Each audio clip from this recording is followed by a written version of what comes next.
네, 반갑습니다, 여러분. 나 혼자 큐티한다. 오늘은 8월 25일 화요일이 되겠습니다. 오늘 저는 지금 월요일이거든요. 월요일 저녁에 녹음하고 있습니다. 오늘은 목소리만 녹음하게 될 것 같고요. 첫 화면은 저희 은하가 네, 생일 잔치를 우리 오빠와 함께 하고 있는데요. 참 네, 많이 컸습니다. 너무 감사하고요. 교회 분들이 많이 사랑해 주셔서 늘 그것에 대한 감사가 큽니다. 기도해 주시고 늘 보면은 이쁘다 해 주셔서 너무 감사드립니다. 은하가 이 대흥교회 올 때가 사실은 100일 정도 딱 됐을 때, 지금 나이미보다 훨씬 어린 그 100일 때 여기 왔는데 4살 생일 잔치를 어제 했습니다. 감사합니다. 말씀 오늘 바로 보도록 할게요.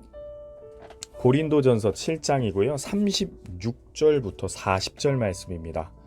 너무 좋죠, 여러분. 왜요? 짧아서. 아닌가요? 네. 보도록 하겠습니다. 7장 36절로 40절까지 말씀이 되겠습니다. 읽어보겠습니다. 그러므로 만일 누가 자기의 약혼녀에 대한 행동이 합당하지 못한 줄로 생각할 때 그 약혼녀의 혼기도 지나고 그같이 할 필요가 있거든 원하는 대로 하라. 그것은 죄에 짓는 것이 아니니 그들로 결혼하게 하라. 그러나 그가 마음을 정하고 또 부득이한 일도 없고 자기 뜻대로 할 권리가 있어서 그 약혼녀를 그대로 두기로 하여도 잘하는 것이니라. 그러므로 결혼하는 자도 잘하거니와 결혼하지 아니하는 자는 더 잘하는 것이니라. 아내는 그 남편이 살아 있는 동안에 매여 있다가 남편이 죽으면 자유로워 자기 뜻대로 시집 갈 것이나 주 안에서만 할 것이니라. 그러나 내 뜻에는 그냥 지내는 것이 더욱 복이 있으리로다. 나도 또한 하나님의 영을 받은 줄로 생각하노라. 아멘. 기도하고 시작하겠습니다. 하나님 아버지 감사합니다. 우리 안에 성령님이 계시고 우리를 위해서 예수 그리스도께서 지금도 중보기도 하시며 우리에게 말씀을 주심에 하나님, 그것이 가장 큰 기쁨이요 감사입니다. 모든 것 잃고 가진 것 없고 하나님, 우리가 누렸던 것 다 잃어버릴지라도 우리는 여호와로 인하여 기뻐합니다. 그 마음으로 하나님 말씀 앞에 섰습니다. 꾸준히 성실하게 정직하게 하나님 말씀 앞에 나온 모든 자들을 기억하여 주시고 하나님의 은혜로 오늘을 살아갈 힘을 얻도록 인도하여 주옵소서. 주께 의탁드리오며 살아계신 예수님의 이름으로 기도 올려드리옵나이다. 아멘. 여러분, 오늘 말씀은요 조금 해석에 많은 도움이 필요한 말씀이 아닌가 싶습니다. 저도 읽으면서 안 되겠다 싶어서 이제 좀 해석집을 찾고 연구를 하면서 다시금 한번 보았거든요. 그런데 그렇게 시간을 내서 좀 보고 난 후에 큐티책 91쪽에 이 해설 도우미를 보니까 벌써 도움이 다 굳이 그렇게 안 찾아봐도 여기 해설 도우미에 잘 해설이 되어 있더라고요. 미리 좀 볼 걸 그랬어요. 여러분, 제가 이제 여러분들에게 각 구절의 내용들을 좀 해석할 수 있도록 좀 도움을 줄 텐데요. 그래도 이해가 안 되는 분들은 찬찬히 91쪽에 도움이 되는 그 말씀 구절 해석란을 한번 보시기 바랍니다. 여러분, 일단 보면요, 36절에 뭐라고 시작합니까? 그러므로 시작합니다. 여러분, 제가 제일 좋아하는 거죠, 결론. 앞에서 좀 집중 못해도 그러므로 나오면 이때부터 좀 집중하면 어떤 말씀인지 알 수가 있습니다.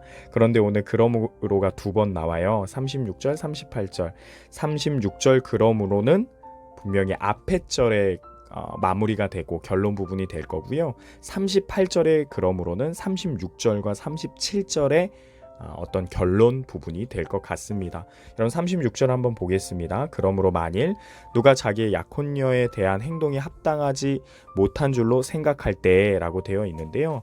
여러분, 만일 누가 자기 약혼녀에 대한 행동이 라고 되어 있죠. 그러니까 누가가 어떤 사람인 거예요. 약혼녀라고 되어 있으니까 여러분, 약혼남이 되겠죠. 약혼남이 자기 약혼녀에 대한 행동입니다. 그러니까 약혼녀의 행동이 아니라 약혼녀를 향한 자기의 행동이, 이렇게 해석을 하면 되고요. 자기의 행동이 합당하지 못하겠다라고 생각하거든, 이런 뜻이죠.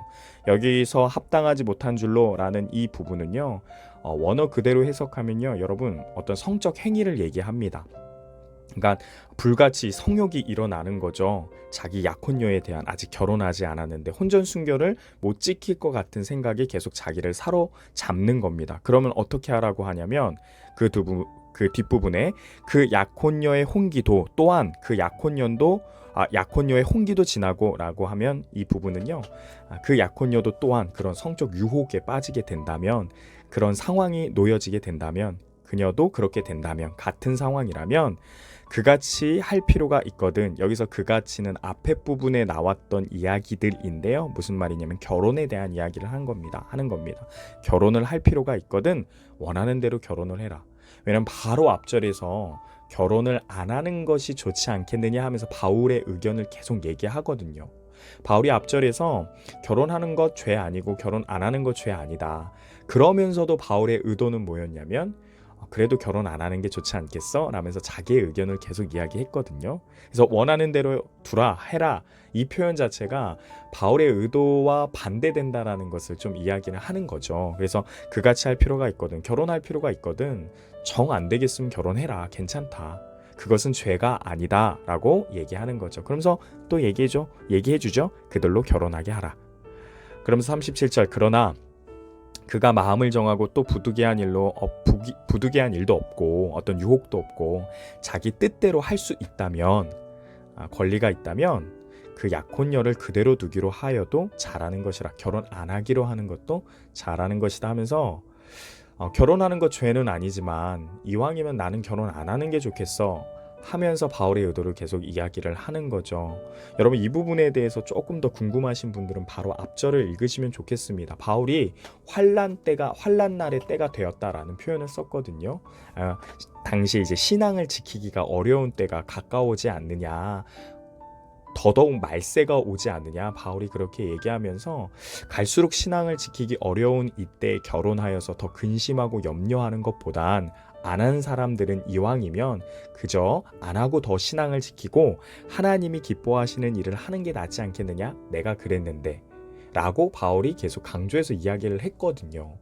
그런데 여러분, 바울이 이야기하면서 결혼 나쁘다 이야기한 적 없습니다. 앞절 잘 보십시오. 독신의 은사가 필요하다고 분명히 이야기합니다. 무조건 해야 된다라고 얘기한 적이 없습니다.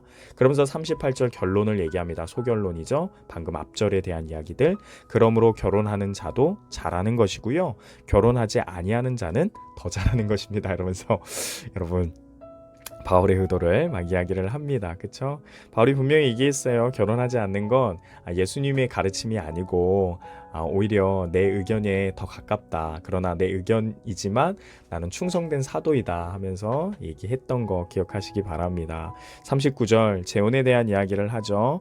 재혼해도 좋다. 자유롭게 해라. 그러나 재혼할 때는 꼭 한 가지를 기억했으면 좋겠다. 주 안에서만 하라. 이 말은 믿는 자와 결혼하면 좋겠다. 믿는 자와 결혼하면 하는 게 신앙을 지키는데 더 좋겠다라고 얘기를 하고요. 그러나 하면서 본인의 또 뜻을 얘기합니다. 내 뜻은 그냥 지내는 것이 어떠냐. 그게 더 복 있다. 그게 더 신앙 지키기 훨씬 좋다. 이야기를 합니다. 나도 또한 하나님의 영을 받은 줄로 생각하노라 하면서 무슨 얘기를 하는 거냐. 내가 지금 이야기하는 것도 성령의 감동으로 하는 거기 때문에 말씀의 권세가 있다라고 마무리 짓고 있는 겁니다. 여러분, 바울의 이야기에 대해서 오해 안 했으면 좋겠습니다. 결혼 해도 되고 안 해도 됩니다. 그러나 바울은 당시에 결혼이 가지고 있는 문화적인 어떤 측면들을 이야기하는 겁니다. 결혼을 하였을 때 고린도 교회의 많은 사람들이 오히려 결혼하였을 때 신앙을 지키는 게 어려워 보이고, 신앙을 또 결혼이라는 것 때문에 오히려 올무가 되기도 하고 자신의 욕심을 더 드러내다 보니까 신앙에 어떤 도움이 되지 않는 것들을 보고 이와 같이 이야기를 하는 건데요. 여러분, 중요한 건 뭡니까? 결혼에 대한 오늘 전체 7장에 대한 메시지 두 가지입니다. 중요한 메시지는, 첫째는 뭐냐면 앞절에 대한 어제 이야기의 메시지의 핵심이었는데, 주님의 기쁨을 생각하는 것보다 더 큰 염려를 하면서 결혼 생활은 하지 말라라는 이야기입니다. 쉽게 얘기하면 우선순위. 남편을 기쁘게 하는 것, 내 자식들을 기쁘게 하는 것, 헌신하고 노력하는 것 당연히 해야 되죠. 너무나도 중요한 가업 중에 하나입니다. 그러나 하나님을 기쁘시게, 즉 우리의 존재, 하나님을 기쁘시게 하고 하나님의 영광 안에서 사는 제 그 일, 목적을 잃어버리고 그것보다 더 큰 염려로 인하여서 하나님을 어떻게 기쁘시게 할까, 그 염려보다 앞서서는 안 된다. 그것을 염두하고 결혼 생활을 해라 하면서 성경적인 좋은 제안을 해줬고요. 두 번째는 오늘 말씀에 있죠. 주 안에서만 할 것이라, 이 부분입니다. 주 안에서 할 것이라. 여러분, 결혼 생활 결국엔 어디에서 해야 됩니까? 모든 시작과 그리고 그 끝맺이는 그 모든 상황까지도요. 네, 잠깐 끊겼어요. 은성이가 갑자기 들어와갖고 죄송합니다, 여러분. 다시 아무튼 기억이 안 나요. 방금 앞에 뭐라고 얘기했는지 기억이 안 나요. 여러분, 다시 이야기할게요. 두 번째는 뭡니까? 주 안에서 하라라는 이 핵심적인 부분입니다. 결혼 생활 할 때 주 안에서 하라. 결국 결혼 생활이든 어떤 생활이든 하나님을 기쁘시게 어떻게 하나님을 기쁘시게 할까 하는 염려보다 무엇을 한다는 게 더 큰 염려가 돼서는 안 된다. 하나님이 우선순위의 1번으로 있어야 된다. 그리고 뭐든지 주 안에서 하는 것이 하나님의 기쁨이다 라고 정리하면 될 것 같습니다. 여러분, 오늘 말씀 좀 적용을 해볼까요? 여러분, 저는 7장의 말씀, 결혼 생활과 그리고 독신에 대한 이야기들을 보면서 바울이 끊임없이 이야기했던 것이 계속 마음에 남습니다. 뭐냐면 너희에게 자유가 있다라는 표현입니다. 너희가 선택할 수 있다라는 표현입니다. 여러분, 실제로 그래요. 우리는요, 이제 사단의 종이 아니라 어디에 얽매여 있는 사람들이 아니라 정말로 자유가 있고 우리가 선택할 수 있습니다. 그거 주시기 위해서 예수님께서 우리를 위해 십자가 달려 죽으신 겁니다. 우리에게 참 자유를 주셨죠. 노임을 주셨어요. 그러나 여러분, 자유와 그리고 선택은요, 그냥 보기에는 정말 가벼운 거 아무거나 할 수 있는 것처럼 보이지만요, 여러분, 진정한 기독교 말씀 안에서 자유와 선택은요, 세상이 아니라 종이 아니라 반대로 하나님에게 얽매여서 하나님 안에서 선택하는 자유가 참 자유라고 이야기를 합니다. 결혼 생활도 그렇게 보는 거죠. 이것을 우리에게 접목하면 우리의 일상의 모든 선택도 그렇습니다. 여러분, 주 안에서 주님의 기쁨대로 선택하는 행동의 모습들이 나와야 합니다. 여러분, 오늘 우리가 무엇을 선택하고 무엇을 할까 고민하고 염려하고 있습니까? 우리가 자유가 있지만 하나님을 기쁘시게 하는 하나님 안에서 그 자유를 사용하시는 저와 여러분 되기를 소망합니다. 이게 계속 의식적으로 생각하면요, 여러분, 불편할 것 같은데요, 오히려 행복해요. 여러분, 그런 거 있잖아요. 우리 안에 계시는 예수님을 우리의 삶의 주인으로 맡기면 오히려 내 삶이 불편할 것 같잖아요. 딱딱할 것 같잖아요. 정리전돈되는 것을 경험하게 돼요. 수현이 왜 이렇게 웃죠? 정리전돈되는 걸 경험을 합니다. 그래서 여러분도 그런 거와 같이 우리의 자유를 하나님 앞에 맡기면서 얽매이면서 선택할 때 오히려 능력 있고 오히려 행복하고 평안하고 정말 참 자유가 뭔지를 맛보게 될 것입니다. 여러분, 젊어서부터 그것을 경험하면서 우리 앞으로의 삶, 결혼의 삶도 그렇고 우리의 인생의 모든 목표도 그렇게 하나님 앞에서 훈련받아서 선택하시는 저와 여러분 되기를 소망합니다. 되고자 하는 것을, 여러분, 그렇게 살고자 하는 것을 여러분의 소망으로 품고 기도하시길 바랍니다.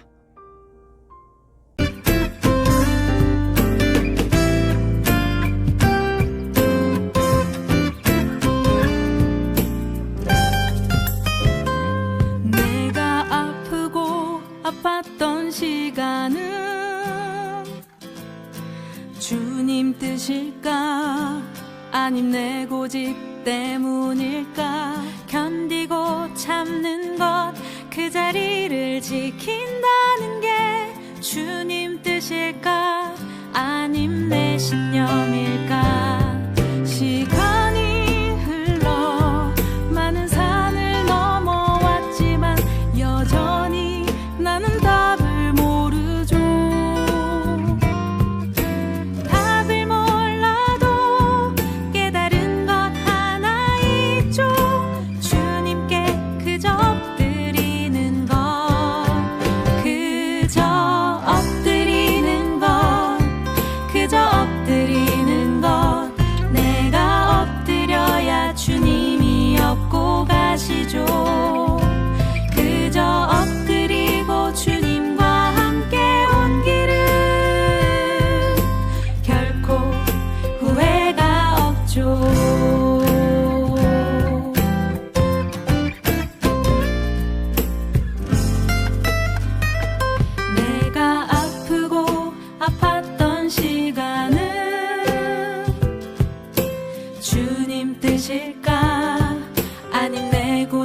때문일까? 견디고 참는 것, 그 자리를 지킨다는 게 주님 뜻일까? 아님 내 신념일까? 시간이 흘러 많은 산을 넘어왔지만 여전히 나는 답을 모르죠. 답을 몰라도 깨달은 것 하나 있죠. 주님께 그저 엎드리는 것, 그저 엎드리는 것, 그저 엎드리는 것. 내가 엎드려야 주님이 업고 가시죠.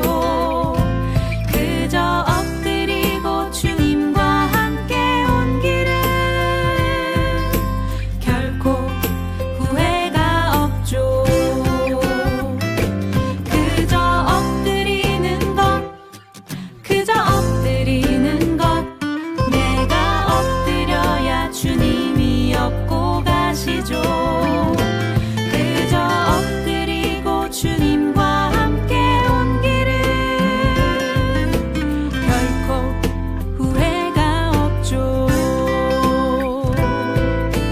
결코 후회가 없죠. 결코 후회가 없죠.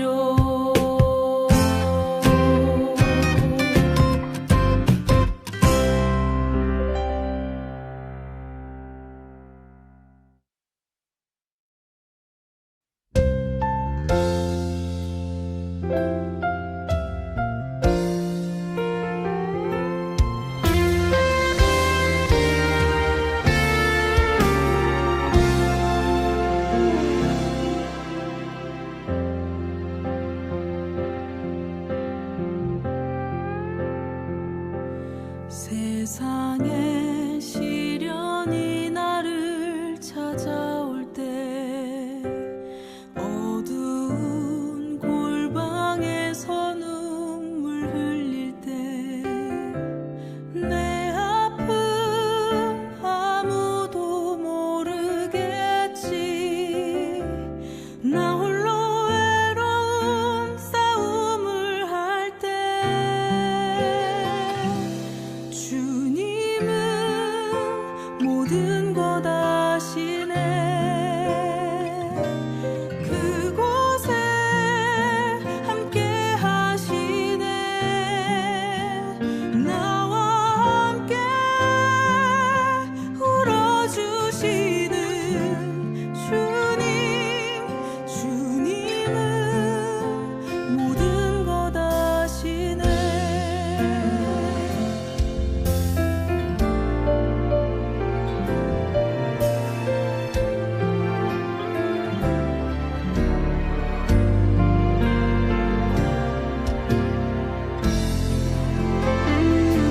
짙은 어둠이 그대를 덮으려 할 때 피할 곳은 찾아 헤매일 때도 빛 되신 주님이 함께 하사 그대의 어둠을 몰아내시네. 주님은 모든 것 아시네. 그곳에 함께 하시네. 우리와 함께 울어주시네.